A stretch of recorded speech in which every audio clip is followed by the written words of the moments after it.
Hi friend, this is Asim from Campus Law Center, Faculty of Law, University of Delhi. Today I would like to discuss landmark case of company law which is mentioned in our case mat. Case का नाम है Regal Hasting limited versus Gulliver और ये जो case है वो मुख्य रूप से कंपनी के बोर्ड ऑफ डायरेक्टर पे बेस्ड है।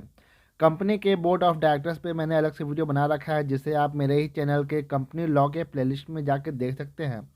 तो आप उस वीडियो को देख लें ताकि इस वीडियो को समझने में आपको आसानी हो।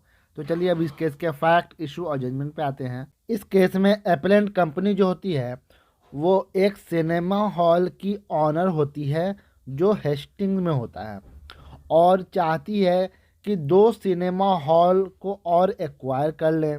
तो उसके लिए वो एक सब्सिडरी कंपनी बनाती है, लेकिन उसके पास एनफ पेड अप कैपिटल नहीं होता। इसलिए कैपिटल को गेन करने के लिए वो एपेलेंट कंपनी जो है अपने कंपनी के बोर्ड मीटिंग को बुलाती है और अपने डायरेक्टर्स को कहती है कि आप शेयर खरीद लो। तो जो कंपनी के डायरेक्टर्स होते हैं वो उसमें शेयर खरीद लेते हैं, यानी सब्सिडरी कंपनी में शेयर खरीद लेते हैं। उसके बाद 2 सिनेमा हॉल को ख़रीद लिया जाता है और उसके बाद ख़रीदने के बाद एपेलेंट और जो सब्सिडरी कंपनी होती है उसके शेयर को बेच दिया जाता है। जब शेयर को बेचा जाता है तो जो डायरेक्टर्स होते हैं वो भी अपना शेयर बेचते हैं, तो वो बहुत ह्यूज प्रॉफिट अर्न करते हैं। तो जो एपेलेंट कंपनी होती है वो कहती है कि आपने जो प्रॉफिट अर्न किया है वो प्रॉफिट आप कंपनी को रिटर्न कीजिए, क्योंकि कंपनी की वजह से आपने ये प्रॉफिट अर्न किया है तो आपको इस प्रॉफिट को कंपनी को रिटर्न करना होगा। तो इस केस का इशू ये है कि क्या कंपनी के डायरेक्टर्स को वो प्रॉफिट रिटर्न करना होगा या नहीं। जब मामला कोर्ट में जाता है तो कोर्ट हेल्ड करती है directors are in fiduciary relation to a company greatest good faith. Directors जो होते हैं उनका जो रिलेशनशिप होता है कंपनी के साथ वो फिड्यूशियरी होता है ग्रेटेस्ट गुड फेथ के रूप में। Is expected of them in the discharge of their duty. They must act honestly and for the benefit of the company.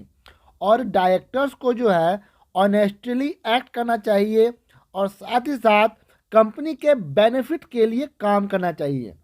And should not exploit to their own use the corporate opportunities.